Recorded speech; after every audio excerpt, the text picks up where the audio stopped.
For dairy producers, the health and viability of their herd is just as important as the health and viability of their business. Interested in hearing more from producers on the upsides, the struggles, and what they expect in the future? Check out Clarity at Work, a podcast from Zoetis, featuring dairymen and women across the U.S. moving their herds into the future with genomic testing. Clarity at Work can be found anywhere you stream podcasts, as well as clarifiedplus.com. Hey guys, Brad Gilmore here. Want to give a big shout out to our title sponsor, Walker Texas Lawyer. If you or a loved one have been injured in an accident, whether that be a car, truck, motorcycle accident, or some kind of other issue, hit up Walker Texas Lawyer at 713-552-1117 or walkertexaslawyer.com. Oh, Brad, what have you done now? Broadcasting live from Houston, Texas, and around the world. TV host, best-selling author, and radio personality Brad Gilmore brings you a collection of conversations with stars from movies. Matthew McConaughey. Brad Gilmore. Mark Wahlberg. Hey, how are you?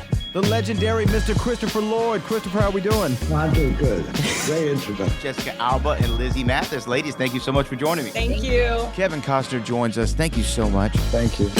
Television. Jimmy Fallon joins us this morning. Jimmy, how you doing, my friend? Good morning. Thank you so much, Brad, for having me. I appreciate this, bud. Kelly Ripa. Brad, thank you for having me.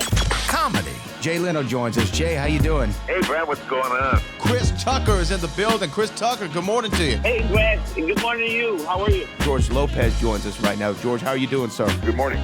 Music. Lola Monroe. Thank you. Thank you for having me. The legendary frontman of AC/DC, Brian Johnson, joins us right now. Brian, how you doing? Good morning, Brad. What lucky to talk, you me funny lad. Megan Trainor. Thank you so much, Brad. You're awesome. Chloe Bailey joins us. I appreciate the time. Appreciate you. And more. This is The Collection. Now your host, The Boat. Brad Gilmore.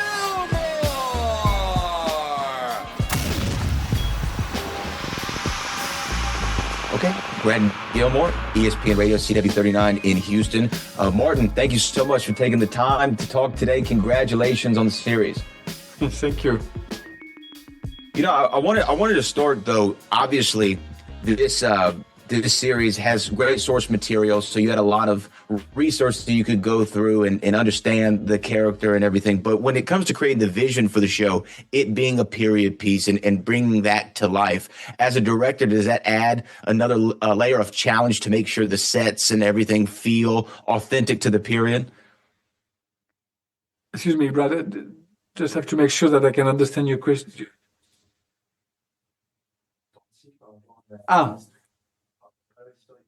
Okay. Thank you for your question.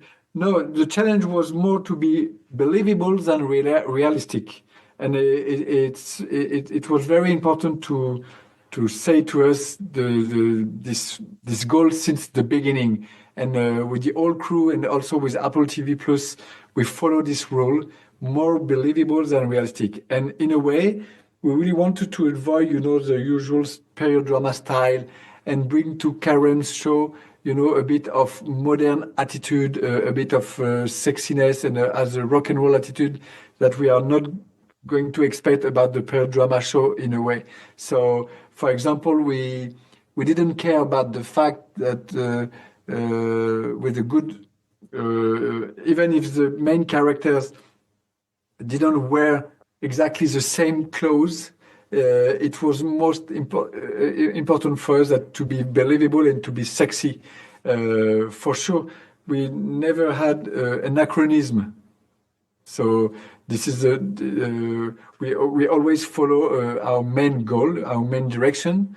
But it's the reason why we choose with Benjamin the earrings, the way he is with girls and the others in the show. Yeah, and I actually like that you use the word sexy. I think that I understand what you mean by that in terms of how the show looks and how it's presented. And also, is it a gift as a director in some ways to be able to tell a story over an 8-part episode run, as opposed to saying having 90 minutes to 2.5 hours in a regular film. You get to really explore each level of the character a little bit more. Yes, it was my first experience for a TV show after 5 feature films, and I really enjoyed to do it for my first time because, as you know, as a director today, it's quite impossible to not have any experience for the TV show. You can see at home, you can have a lot of TV show in your own home with a lot of platforms, and it's very interesting to have a vision for, as you said, 8 episodes.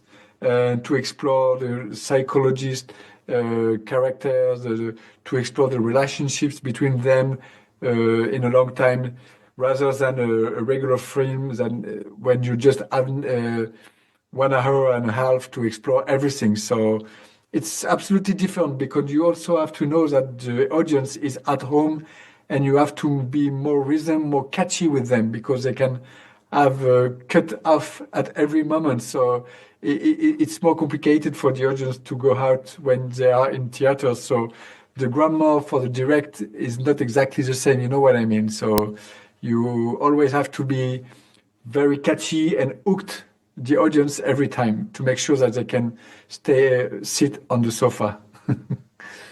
Well, you know what? You did a great job of hooking me, and I'm sure everybody else is going to be hooked. What a phenomenal series, and what a great story that was told. And I really appreciate you taking the time today to talk with me a little bit about it.